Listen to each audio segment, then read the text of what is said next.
함께 기도하겠습니다. 사랑하는 하나님, 우리의 죄를 용서해 주시는 하나님, 우리를 죄악의 구렁텅이에 그 끊이지 않는 그 체인에서 우리를 끊어내어 주셔서 하나님의 의로움으로 들어갈 수 있도록 만들어 주신 하나님, 그 하나님을 찬양하고 그 하나님께 감사를 드립니다. 사랑하는 주님, 저를 구원하신 하나님의 구원의 역사가 제 삶에 크기 때문에 하나님 그 구원의 역사 안에서 살아가는 삶의 순간순간마다 주님께서 저를 도우시고 인도하여 주셔서 하나님이여 저의 마음이, 저의 삶이 하나님 앞에서 주님 한 걸음씩 더 정결해지고 성결해지는 하나님의 사람 될 수 있도록 주님 도와주옵소서. 모든 말씀 예수님 이름으로 기도드립니다. 아멘. 오늘의 말씀은 에스겔 10장 1절부터 8절까지의 말씀입니다. 에스겔 10장 1절부터 8절까지의 말씀. 우리 같은 목소리를 함께 읽도록 하겠습니다. 같이 읽습니다. 시작. 이에 내가 보니 그룹들 머리 위 궁창에 남보석 같은 것이 나타나는데 그들 위에 보좌의 형상이 있는 것 같더라.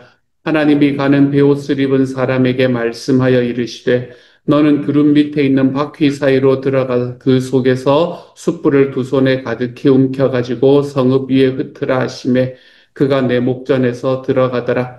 그 사람이 들어갈 때에 그룹들은 성전 오른쪽에 있고 구름은 안뜰에 가득하며 여호와의 영광이 그룹에서 올라와 성전 문지방에 이르니 구름이 성전에 가득하며 여호와의 영화로운 광채가 뜰에 가득하였고 그룹들의 날개 소리는 바깥뜰까지 들리는데 전능하신 하나님이 말씀하시는 음성 같더라.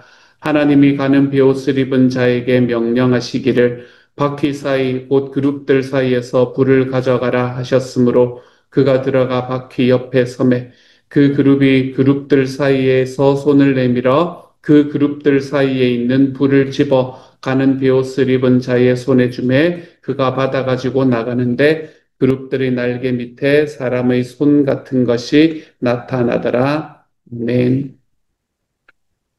오늘의 말씀은 좀 짧지만 내일의 말씀과 함께 한 가지의 메시지를 이야기를 해주고 있습니다.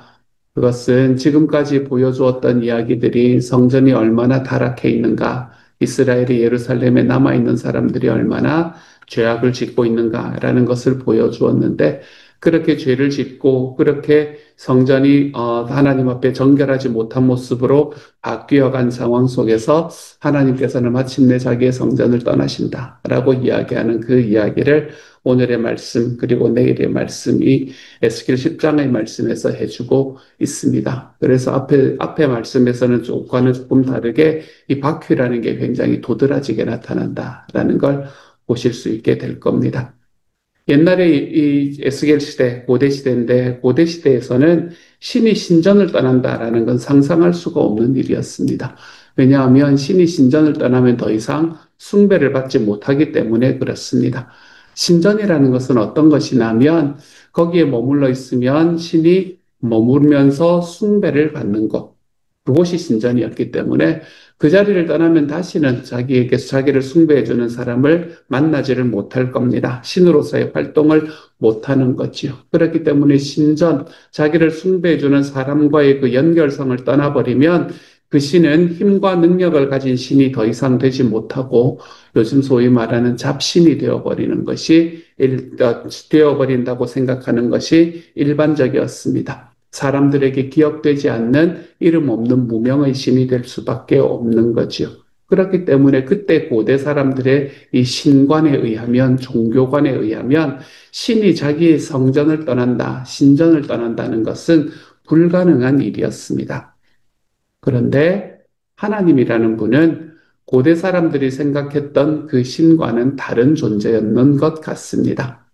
그렇기 때문에 하나님은 성전을 떠나시겠다라고 마음을 먹고 성전을 떠날 준비를 하고 계십니다.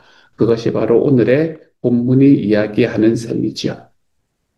하나님께서 베옷을 입은 사람에게 그룹 밑에 있는 바퀴 사이에 들어가서 생물들 사이에 있는 숯불을 두 손 가득 움켜쥐고 이 땅 위에 이 성 위에 뿌려라 라고 말씀하십니다.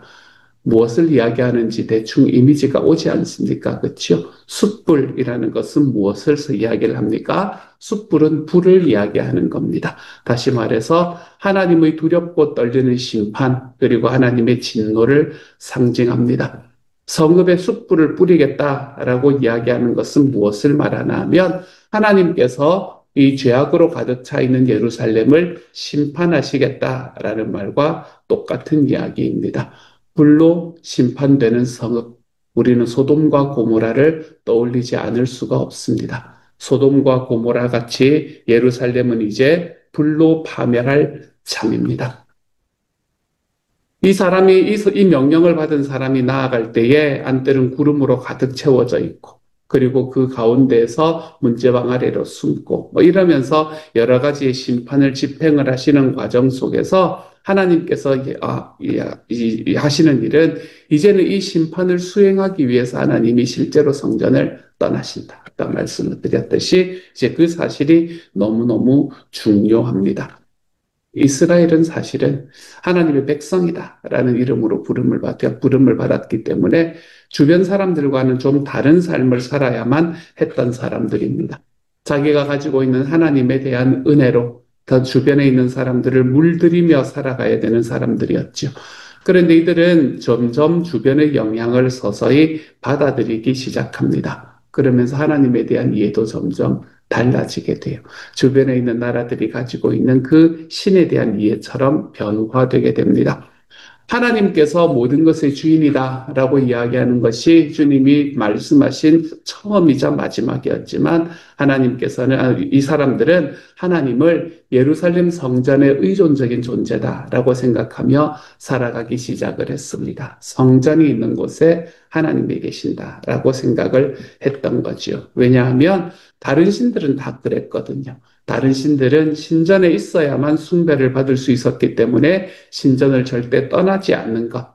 그것처럼 하나님도 예루살렘의 의존적인 모습을 가지고 계실 거다라고 생각을 했던 겁니다. 예루살렘의 의존적인 모습을 가지고. 다시 말해서 하나님은 반드시 예루살렘에 계셔야만 되는 분이시다. 하나님께서는 예루살렘에 계셔야만 하는 분이시기 때문에 자기를 결코 심판하실 수가 없다. 왜냐하면 자기가 있는 곳을 어떻게 심판한다는 말입니까? 그러니까 다시 절대로 심판할 수 없다라고 마음의 확신을 가지고 있었던 것 같습니다. 하지만 하나님은 그런 분이 아니십니다. 하나님께서는 건물에 의존하고 장소에 의존하고 건물에 갇혀 있는 것을 만족하시는 분이 아니셨습니다. 하나님께서는 그 건물을 넘어 계시는 분이십니다. 하나님은 그 건물에 사로잡혀 있는 것을 배척하시는 분이십니다. 하나님은 예루살렘 성전에 있다라고 이야기하는 그 이야기들에 하나님께서는 뭐라고 지금 온몸으로 말씀하고 계시나 하면 하나님은 예루살렘 성전이 없고 숭배하는 이스라엘이 없어도 아무런 문제가 없다라고 이야기하는 겁니다. 왜냐하면 하나님께서는 이스라엘의 주인이 아니라 만물의 주인이시기 때문에 그렇습니다. 만군의 하나님이시기 때문에 그렇습니다. 우리가 연애를 하다 보면 많은 연인들이 하는 실수가 있습니다. 심하면 이것이 이별의 결정적인 원인이 되는 그런 실수가 있습니다. 그건 뭔가 하면 상대가 아니라 내가 원하는 사람의 방식은 내가 원하는 사랑의 방식으로 연애를 하는 겁니다. 내가 원하는 방식을 상대방이 채워줘야 한다라고 생각하며 연애를 할 때 우리는 실수하게 되고 어쩌면 이별에 이르는 원인이 될 수도 있습니다. 상대가 어떤 사람인지, 상대의 취향이 뭔지, 그 사람이 어떤 성격인지, 그리고 그 사람이 원하는 바가 무엇인지를 이해하거나 전혀 고려하지 않고 알려고 하지 않고 오직 나의 취향, 나의 방식으로 관계를 밀어붙이기 시작을 할 때 우리는 그 안에서 실수하는 일을 경험하게 되는 겁니다. 그러다 보니까 상대를 알지 못하고 그리고 연애를 하게 되는 겁니다. 상대를 모르고 연애를 하니까 어떤 이제 문제에 부딪히면 어디서부터 잘못되었는지조차 파악할 수가 없습니다. 난 다 잘했는데 왜 저렇게 되나? 라는 생각을 하게 됩니다. 내가 아는 연애의 상대가 존재는 하지만 그 사람 자체와 연애를 하는 것이 아니라 내가 만들어 놓은 이미지에 이런 사람이 나의 남자친구가 여자친구가 되었으면 좋겠다라고 이렇게 만들어 놓은 이미지에 그 사람이 이름을 붙여서 연애를 하는 것과 다름이 없는 셈이 되는 겁니다. 이것이 실수다라고 이야기를 한다면 진짜 사랑이라는 것은 무엇인가? 진짜 사랑의 출발은 알아가는 데서 출발합니다. 서로를 알아가고 서로에 대한 이해가 있을 때야 우리는 서로 간에 깊이 있는 사귐을 가능케 만들 수 있는 겁니다. 이게 하나님과 우리 사이의 관계가 되는 겁니다. 하나님과 우리 사이의 관계 속에서 우리는 이 관계를 아름답고 건강하게 만들어가기 위해서 우리는 하나님을 알아야 됩니다. 내가 알고, 내가 믿고, 그리고 내가 신뢰하는 하나님이 어떤 분이신지를 알아야 됩니다. 내가 믿는 하나님이 어떤 분이신지도 모르면서 내가 가지고 있는 나의 아이디어란 그 모습에 하나님이라는 이름을 탁 붙여놓고 내가 그 존재를 믿는다, 사랑한다, 고백하는 것. 그것은 잘못된 신앙입니다. 하나님이 어떤 분이신지를 모르고 내가 그것을 신뢰한다라는 것은 잘못된 신앙입니다. 하나님이 어떤 분이신지 모르면서 하나님을 믿는다라고 고백하는 것은 다시 말씀드리지만 우리에게 알려주신 하나님을 믿는 것이 아니라 내가 이런 존재다라는 것을 말씀해 주시는 하나님을 믿는 것이 아니라 내가 그려놓은 하나님, 내가 만들어 놓은 바알과 아세라의 이름만 하나님이라고 붙인 것과 똑같습니다. 이 이스라엘 백성들이 모세가 산에 올라가서 잘 내려오지 않자 아론을 추종하면서 우리를 이집트에서 끄집어낸 신을 만들어내라라고 이야기를 하면서 할 때에 그 아론이 금송아지를 만들면서 그 금송아지에 하나님이라는 딱지를 붙이고 백성들과 함께 그것을 숭배했던 것과 똑같은 이야기입니다. 하나님은 이래야지, 하나님은 저래야지라고 생각하는 우리의 마음들, 우리의 생각들, 거기에 우리의 하나님을 가두어 버리면서 그 하나님의 모습을 내가 믿고 쫓아가기 시작을 한다면 우리는 너무나 편협한, 우리는 너무나 다른 하나님을 믿고 이야기할 수밖에 없을 겁니다. 그렇기 때문에 하나님을 안다라는 것은 우리에게 너무나 중요한 문제입니다. 내가 만들어 놓은 나의 아이디어란 그 모습에, 이상적인 모습에 하나님의 이름을 붙이고 그분을 믿는 삶. 이것은 너무나 많은 그리스도인들이 범하는 오류입니다. 하나님께서 말씀을 통해서 계시하신 그 하나님을 알고 하나님께서 우리에게 보여주시고 내가 이런 존재다라는 걸 알려주신 그 하나님을 믿어야 되는데 내가 가지고 있는 이미지, 내가 느끼는 어떤 맹목적인 어떤 다른 신과도 다름이 없는 하나님, 그 신, 그것을 믿는 그리스도인들이 사실은 너무나 많이 있습니다. 그때 당시에 에스겔이 살아가던 당시에 하나님을 예루살렘에 가두어 놓고 하나님은 예루살렘을 절대로 빠져나갈 수 없는 분이다 라고 생각하며 착각을 하며 하나님의 진노만 키워갔던 이스라엘 백성처럼 우리도 어쩌면 착각 속에서 예수님을 믿고 있지는 않은가라는 것을 한 번쯤 돌아볼 줄 알아야 되겠습니다. 내가 못 믿는 하나님이 진짜 성경이 말하고 있는 하나님인지, 내가 원하는 하나님이나 예수님이 아닌지 이것을 좀 분별하며 살아갈 줄 알아야 됩니다. 하나님을 믿고 예수님을 믿는다고는 하지만 내가 그려놓은 내가 원하는 그 신을 하나님이라고 포장하고 있는 것은 아닌지 좀 생각해 보아야 됩니다. 내가 그려놓은 신, 내가 원하는 모습에 하나님이라고만 써붙여 놓은 신이 아니라 성경이 말씀이 우리에게 이야기해 주시는 하나님, 그 참 하나님을 알고 좀 믿을 수 있는 우리가 될 수 있기를 소망합니다. 그래서 주님께서 떠나신다라는 것이 하나님께서는 이 만물의 주인이 되시기 때문에 그 모든 만물의 자기의 거처를 만드신다라는 것이 너무나 당연하게 믿어질 수 있는 하나님의 사람이 되어 가시기를 소망합니다. 하나님은 어떤 한 장소에 매여 계시는 분이 아니라 하나님께서는 온 우주가 하나님의 존재 방식이 될 수 있다는 것을 기억하시고 그 하나님이 온 우주를 창조하시고 그것의 주인이 되시며 그 어떤 곳에도 거하실 수 있는 그 하나님이 내 삶 속에 거하기로 작정해 주신 그 사실이 항상 우리의 삶의 감사함으로 또 내 삶의 감격으로 경험될 수 있는 하나님의 사람이 되어 가시기를 소망합니다. 누군가는 그렇게 이야기하더라고요.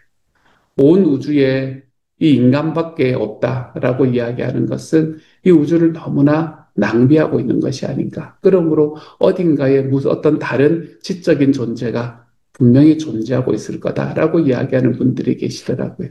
뭐 그래도 괜찮습니다. 그거랑 저랑 아무 문제가 없지만 저는 너무나 다르게 제 마음에는 받아들여지는 게 뭔가 하면 하나님께서는 저와 여러분을 너무나 사랑하셔서 그 저와 여러분을 사랑하시는 그 모든 사랑들 때문에 이 온 우주를 낭비하시면서도 우리를 향한 사랑을 보여주신다. 그것이 제가 가지고 있는 마음이었었습니다. 이 넓은 우주, 얼마나 광대한 우주인지 모르지만 그 모든 것들을 다 낭비하시면서까지도 저와 여러분을 사랑해 주시고 우리 곁에 머물러 계셔 주시는 그 하나님. 그 하나님의 삶이 저와 여러분의 삶에서 좀 경험될 수 있기를 바랍니다. 하나님이 나와 함께 계십니다. 어디에 계셔도 괜찮은 하나님이 나와 함께 계십니다. 라는 그 사실이 저와 여러분의 삶에 좀 경험되어서 하나님께서 어떤 분이신지를 좀 제대로 알고 그 말씀대로의 하나님이 나와 함께 계신다. 모든 것의 주인 되시는 하나님이 나와 함께 계신다. 이 사실이 오늘 하루 좀 깊이 경험되는 주님의 사람들이 되어 가시기를 우리 주님의 이름으로 축복합니다. 같이 한번 기도하죠. 사랑하는 하나님, 우리의 주인이 되어 주시는 하나님, 우리 옆에 서 계시는 하나님, 나와 함께 계셔야 되기 때문에 거기 계시는 것이 아니라 어디에 머물러도 괜찮으신 분이 하나님 어디에도 매여 계시지 않으시는 분이 우리를 사랑하시는 그 사랑의 짐 때문에 우리 옆에 머물러 계심을 선택하게 만드신 그 하나님의 은혜가 제게 얼마나 감사한지요, 하나님. 주와 함께 걸어간다는 사실이 하나님이여 주님께서 나와 함께 머물러서 계셔 주신다는 사실이 저에게 얼마나 감사한지 하나님, 그 하나님이 저의 삶에 언제나 주인 되는 하나님으로 자리 잡힐 수 있도록 아버지여 도와주옵소서. 사랑하는 하나님, 하나님께서 어디에 계셔도 좋지만 그 동일한 하나님이, 그 자유로운 하나님이 나와 함께 계신다. 주님, 이것이 우리의 삶에 큰 기쁨이 될 수 있는 하나님의 하루가 될 수 있도록 주님 도와주옵소서. 모든 말씀 우리 주님 예수님 이름으로 기도합니다. 아멘.